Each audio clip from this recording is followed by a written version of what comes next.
Talvez a membro mais icônica da família real britânica, a princesa Diana é mais conhecida por sua humildade, seu ativismo e seu notável senso de estilo. Nascida na nobreza britânica, ela recebeu pouca atenção do público e da mídia até seu relacionamento com Charles, príncipe de Gales, decolar nos anos 1980. Sua morte súbita, em Paris, em 1997, abalou o Reino Unido e gerou um amplo luto público, com seu funeral televisionado, alcançando mais de 2,5 bilhões de espectadores globalmente.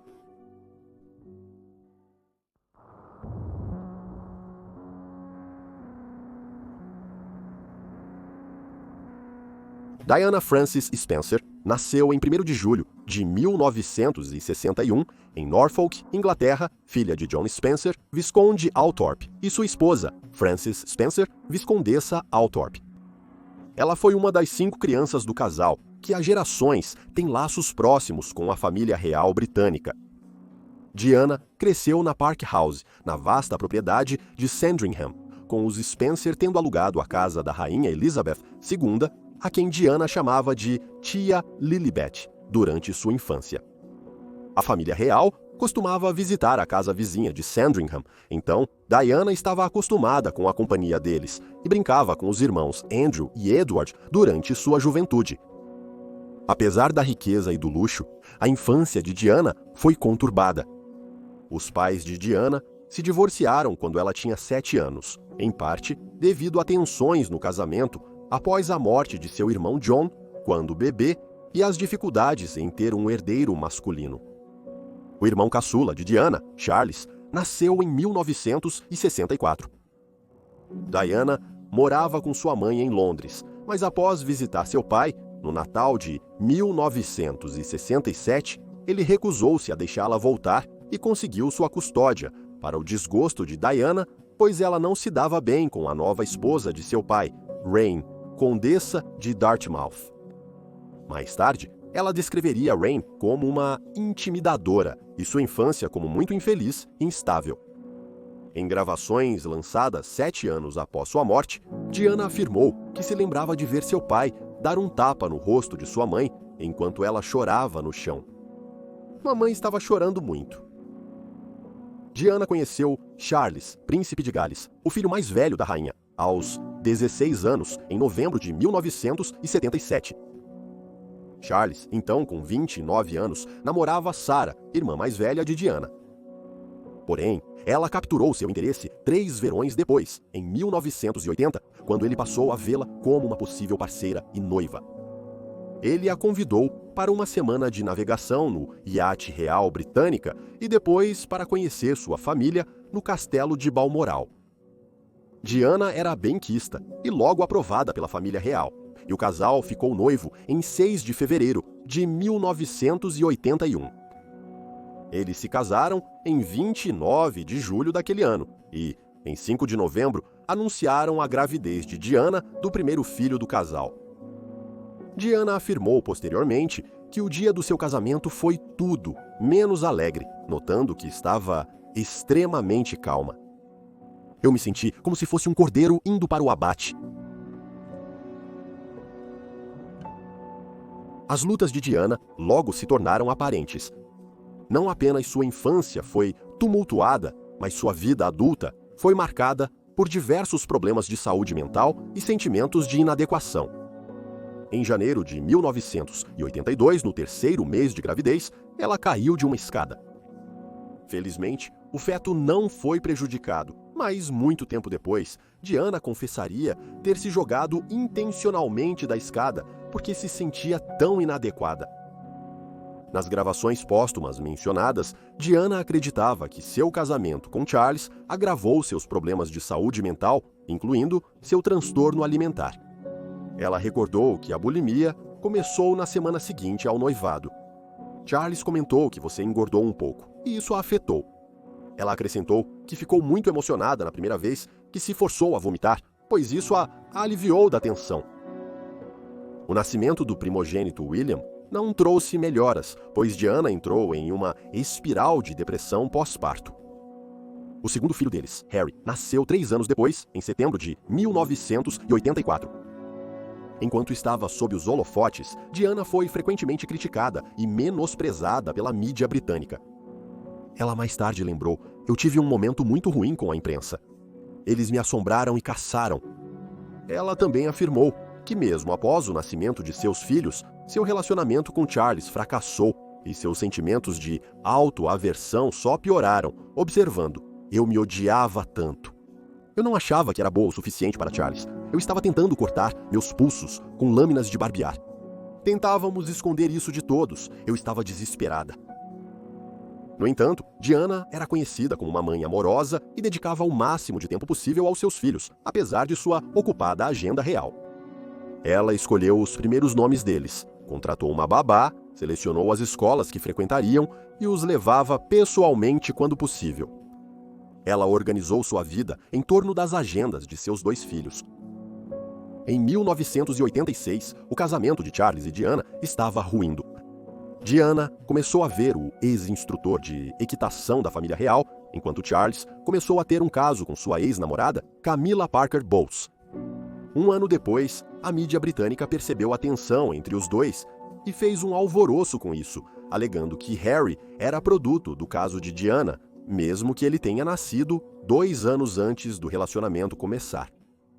Relatos apontam que Diana soube do caso de seu marido com Camilla, ao ouvir ligações entre eles. Em 1989, ela confrontou Camilla sobre o relacionamento durante uma festa de aniversário. Apesar das reuniões de reconciliação realizadas pela rainha e seu marido, o relacionamento parecia irreparável. No início dos anos 90, o novo caso de Diana com James Gilby e o relacionamento contínuo de Charles com Camilla foram expostos em gravações vazadas para a imprensa. Em 1995, Diana conversou com o jornalista Martin Bashir para o programa de atualidades da British Broadcasting Corporation Panorama, no qual ela fez o agora infame comentário: "Bem, éramos 3 neste casamento, então estava um pouco lotado", referindo-se ao longo caso de seu marido com Camilla. Ela também discutiu sua péssima saúde mental, sua dúvida sobre a adequação de seu marido como rei e outros tópicos difíceis. Embora a entrevista tenha sido aplaudida na época e levado Bashir ao estrelato global, mais tarde surgiu que ele usou documentos falsificados para garanti-la.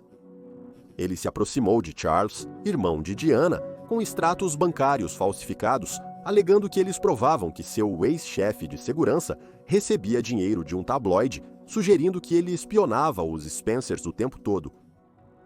Um designer gráfico freelancer confirmou ter elaborado os extratos bancários em cerca de 9 horas, a pedido de Bashir. O escândalo se tornou notícia nacional. Cerca de um mês depois, a rainha anunciou que havia solicitado o divórcio de Charles e Diana, o que eles fizeram. O processo foi finalizado em 28 de agosto de 1996. Apesar de suas dificuldades pessoais, Diana parecia determinada a recomeçar após o divórcio. A partir de meados dos anos 80, ela ampliou suas ações de caridade. Ela fazia aparições públicas regulares em hospitais e escolas e era uma defensora fervorosa da pesquisa sobre síndrome da imunodeficiência adquirida e lepra, demonstrando um profundo interesse em tais doenças graves. Nesse período, ela se tornou uma figura proeminente para várias instituições, incluindo patrona do Museu de História Natural, presidente da Royal Academy of Music e do Great Ormond Street Hospital para crianças. Ela também apoiava a Cruz Vermelha Britânica e colaborava regularmente com a organização, especialmente em sua campanha contra minas terrestres antipessoal. Após o divórcio, Diana seguiu com seu trabalho filantrópico e de advocacia. Ela também viajava muito, visitando Nova York, África do Sul, Paquistão e Angola. Em julho, ela celebrou seu 36º aniversário ao participar de uma gala em sua homenagem no centenário da Galeria Tate, em Londres. Posteriormente, ela viajou com os filhos para a França, onde passaram um tempo com o bilionário egípcio Mohammed Al-Fayed e conheceram seu filho, Dodi Fayed. O casal se conheceu mais de uma década antes, mas desta vez um romance floresceu entre eles. Um amigo na época disse a Vanity Fair que ela está vivendo a vida como quer viver e está livre das restrições que tinha antes. Certamente, pelo jeito que ela se parece, dá para ver que está muito mais feliz agora. Diana expressou sentimentos parecidos ao conversar com o biógrafo Andrew Morton em junho do mesmo ano. Nos últimos anos, aprendi muito. A partir de agora, serei autêntico e fiel a mim mesmo. Não quero mais viver a ideia de outra pessoa do que e quem eu deveria ser. Vou ser eu mesmo.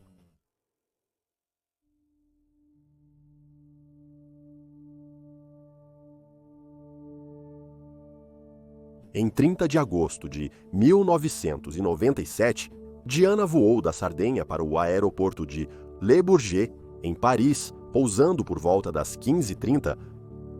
Ele ainda estava com Dodi Fayed após passar 9 dias com ele no iate de seu pai, e estavam a caminho de Londres quando pararam na França.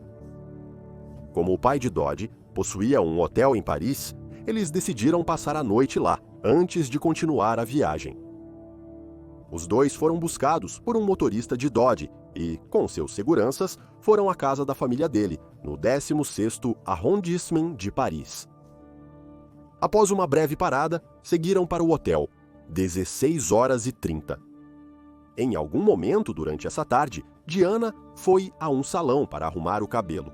E enquanto ela estava fora, Dodi foi a uma joalheria e comprou um anel de noivado de diamante de 11.600 libras, gravado com as palavras Dis-moi oui, ou Diga-me sim.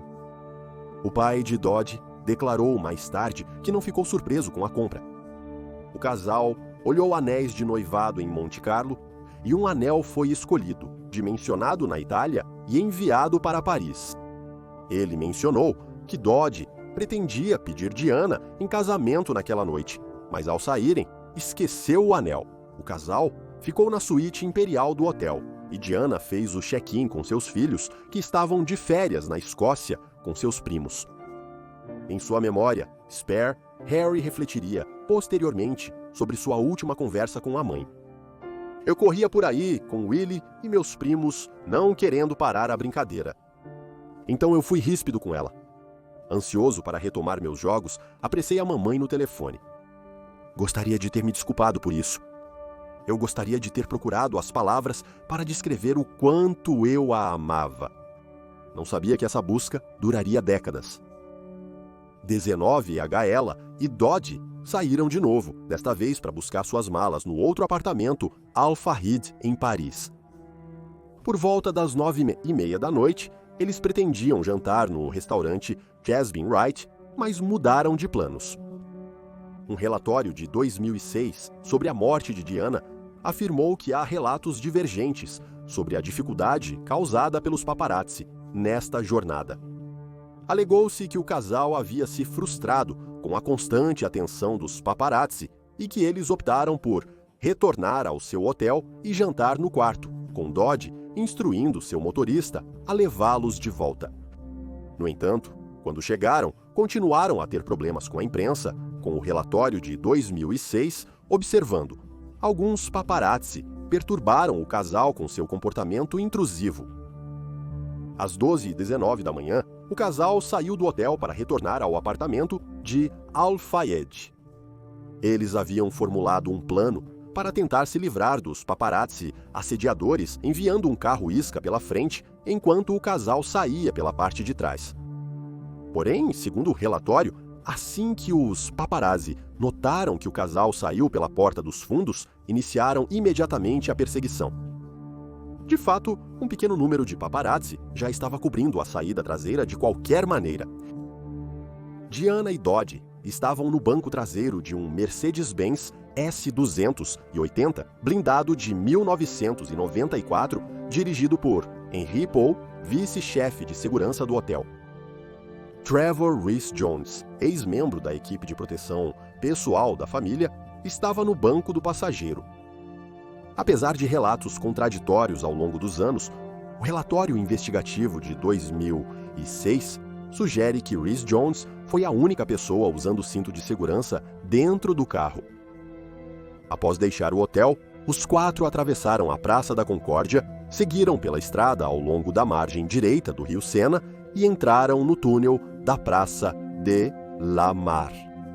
Menos de 5 minutos depois de sair do hotel, o motorista Henri Paul perdeu o controle do carro perto da entrada do túnel. Ele teria atingido outro veículo antes de desviar para a esquerda e colidir com um pilar de sustentação.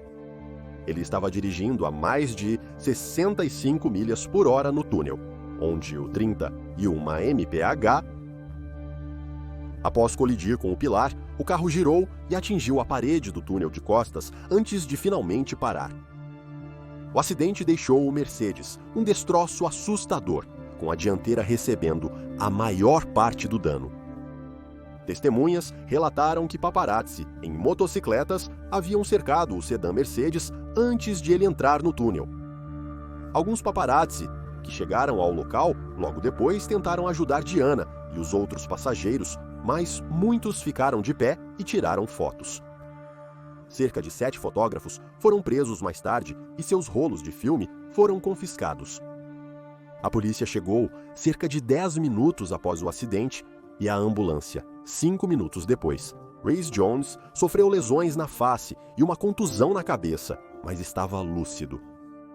Dodge e Paul foram declarados mortos logo após a chegada dos médicos ao local. Um relatório toxicológico posterior revelou que Paul estava bêbado no momento do acidente, com seu sangue contendo 4 vezes o limite legal. Diana, por outro lado, estava gravemente ferida, mas consciente, com o impacto parecendo afetar o lado direito do seu corpo, sugerindo que ela estava sentada de lado no momento do acidente. Ela tinha costelas e braços fraturados, clavícula direita deslocada, além de inchaço e contusões cerebrais. Um médico que presenciou o acidente e correu para o local lembrou que viu 4 pessoas, 2 delas aparentemente mortas, sem reação, sem respirar, e as outras 2, do lado direito, estavam vivas, mas em estado grave. O passageiro da frente gritava respirando. Ele poderia esperar alguns minutos, e a jovem passageira estava ajoelhada no chão do Mercedes. Ela tinha a cabeça baixa. Ela tinha dificuldade para respirar, precisando de assistência rápida. Diana estava aparentemente angustiada no local do acidente e arrancou um soro que havia recebido enquanto agitava os braços e gritava incoerentemente. Ela precisou ser contida e sedada antes de ser retirada do veículo e receber tratamento. Ela foi retirada dos destroços por volta da 1 da manhã. E mesmo sofrendo uma parada cardíaca, os esforços de ressuscitação fizeram seu coração voltar a bater. Ela deixou-se o local em uma ambulância cerca de 41 minutos depois e chegou ao hospital às 2:06 da manhã. Ela morreu às 3 da manhã. Embora os médicos tenham tentado reanimá-la, descobriu-se que durante o acidente, seu coração foi deslocado, rasgando a veia pulmonar superior esquerda e o pericárdio. Sua família foi informada naquela manhã, pouco antes do anúncio da notícia, às 6 horas. O irmão de Diana, Charles, e outros familiares responsabilizaram os paparazzi pela morte dela. No entanto, uma investigação de 18 meses por oficiais franceses concluiu que o motorista, embriagado, foi o culpado por dirigir muito rápido e perder o controle do veículo. Após uma investigação de 4 anos pelas autoridades britânicas, chamada Operação PAD, em 2008, um júri retornou o veredito de que Diana havia sido morta ilegalmente pela direção extremamente negligente dos veículos seguintes, os paparazzi, e do motorista do Mercedes, Henri Paul. Os filhos de Diana, Harry e William, aceitaram os vereditos do júri e expressaram gratidão pela conclusão. Mais tarde, Harry revelou em suas memórias que os irmãos pretendiam solicitar a reabertura da investigação, mas foram dissuadidos. Ele escreveu que mesmo se o homem estivesse bebendo ou bêbado, não teria problemas para dirigir por um túnel tão curto. Em suas memórias, Harry também questionou a impunidade dos paparazzi, pois mesmo que vários tenham sido detidos, nunca foram acusados. O pai de Dottie, Mohammed Al-Fayed, também aceitou o veredito do júri de 2008. Por 10 anos, ele acreditou que o casal foi morto em um esquema do Military Intelligence, Section 6, em nome da realeza. Ele não foi o único a propagar tal teoria da conspiração, e nas últimas décadas, desde a morte de Diana, houve muitos sussurros conspiratórios em torno disso. Com a notícia da morte de Diana, o povo britânico entrou em luto. Notavelmente, sua morte também teve um impacto social mais amplo. No mês após sua morte, 17%, enquanto 44%, muitas mulheres como Diana enfrentavam esses problemas com a taxa de suicídio entre aquelas de 25 a 44 anos, aumentando mais de 45%. As mulheres, mais que os homens, tendiam a se identificar com as lutas de Diana na vida ou se relacionavam com ela de alguma forma. Pesquisadores descobriram que os esforços caritativos e a identificação com pessoas comuns foram fatores-chave que levaram o público a admirar, respeitar e lamentar sua perda. Porém, nem tudo foi negativo. As internações por lesões traumáticas reduziram nos 3 meses após sua morte, indicando uma possível mudança nos hábitos de direção. Similarmente, o período seguinte também registrou uma redução de 30% nas chamadas para a polícia e 28% nas ofensas à ordem pública. O funeral de Diana, realizado na abadia de Westminster em 6 de setembro, atraiu cerca de 3 milhões de pessoas presencialmente. A transmissão televisiva teve 31,5 milhões de espectadores britânicos e 2,5 bilhões mundialmente. Ela foi posteriormente enterrada em privado em uma ilha no meio de um lago chamado The Oval, que faz parte dos terrenos da casa Althorp. Ainda pertence à família Spencer hoje,